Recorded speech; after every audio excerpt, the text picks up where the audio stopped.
All new this morning, newly revealed texts illuminate how former President Donald Trump used powerful allies to challenge the 2020 election results.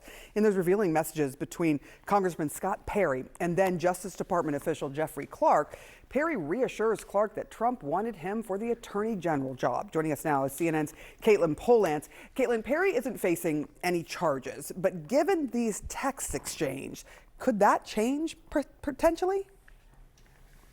Well, Sarah, we just don't know what's going to happen in this investigation if it picks up again, but it is being fought over still how much investigators can access these Scott Perry text messages. It's been in the courts for a long time. And actually, the judge here in Washington, D.C.'s federal court, Judge Howell, she illuminated what these text messages were in an opinion that was under seal, confidential, 2 years ago, and now we're just getting a glimpse of it because of an unsealing briefly that happened yesterday. What these text messages are between Scott Perry and others, top administration officials, including Jeffrey Clark at the Justice Department. We knew the gist of them, that Perry wanted to find ways to try and help Trump after the election, but now we're getting the exact wording, specifically his texts to Jeff Clark at the Justice Department at a time that Trump was considering installing Clark as Attorney General. Perry wrote, "POTUS seems very happy with your response. I read it just as you dictated." Clark responded to him, "I'm praying. This makes me quite nervous and wonder if I'm worthy or ready." And then Scott Perry, the Republican congressman, responds, "You are the man. I have confirmed it.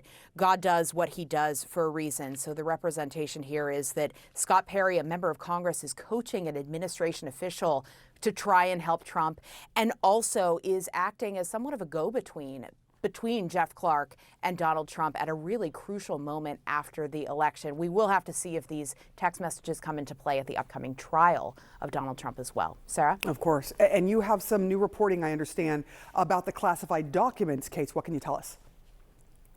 Well, in that case, ABC News put out a report yesterday about what one of the attorneys who was around Donald Trump at the time he had documents at Mar-a-Lago after the presidency, what she told investigators. We knew a lot about what these exchanges sounded like generally, but now we know that this attorney, Jennifer Little, had been very clear in warning Donald Trump that you got a subpoena to return classified records to the federal government now that you're no longer president, and you must comply. You've got to comply, were the words that ABC News reported Jennifer Little told investigators. We also know that Evan Corcoran, another attorney for Donald Trump, was very strong in his warnings to the former president. You've got to turn over what you have.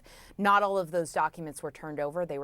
Several were later found in an FBI search of Mar-a-Lago. And it's very possible that both Jennifer Little and Evan Corcoran could be called to testify against Donald Trump in that upcoming trial scheduled for next May. Sarah? Yeah, and we all saw Donald Trump in public saying over and over again that he didn't have to turn over some of these, or he didn't believe he had to, so he did have advice from counsel. Thank you so much, Caitlin Polantz, for all of that reporting. John. Right, with us now is CNN senior legal analyst Elie Honig. Inside that ABC News report on Jennifer Little, the Trump attorney, there are some doozy words, I will call them. They teach that at law school. Jennifer Little told investigators she very clearly, in quotation marks, told Donald Trump that if he failed to comply but said he did it with turning over documents, in quotes, it's going to be a crime. Right. And she said, in quotes, he absolutely understood. This is a bullseye for prosecutors. It's right down the middle of what they have to prove for obstruction of justice. And let's remember, this is the Mar-a-Lago federal classified documents case. Part of the indictment relates to the mishandling of classified documents, but part of it relates to obstruction of justice. If you're a prosecutor and you have to prove obstruction, you have to show that the defendant, in this case Donald Trump, knew he had a subpoena, knew he had to comply, and intentionally did not do so.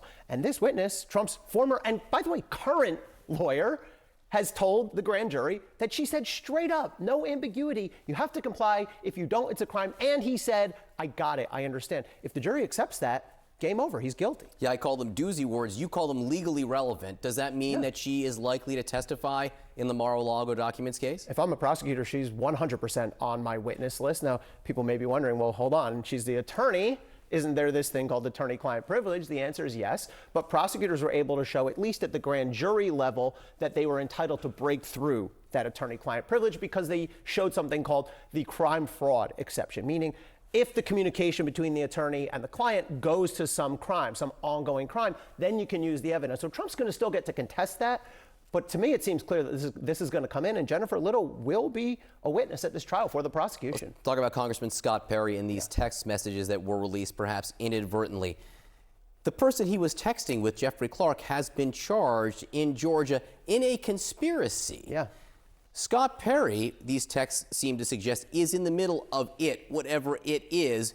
Prosecutors think it is a conspiracy. Why isn't Scott Perry charged? Right, it's a great question, and I echo that. Let's remember here, Donald Trump is trying to sort of weaponize DOJ in the run-up before January 6th, and his plan is I'm going to install Jeffrey Clark as the Attorney General, and then DOJ is going to bolster my false claims of election fraud. The middleman there, we just saw the text, is Scott Perry, member of Congress, by the way, at the time and now. And the question is, well, look, Donald Trump has been charged federally and in Georgia for this, among other things. Jeffrey Clark, on the other side, has been charged in Georgia, and he's named as a co-conspirator, not charged, but named as a co-conspirator federally. Scott Perry, nothing. Is it because he's a member of Congress? Maybe. But let's remember, members of Congress have gotten special treatment throughout this case. Go back to the January 6th committee.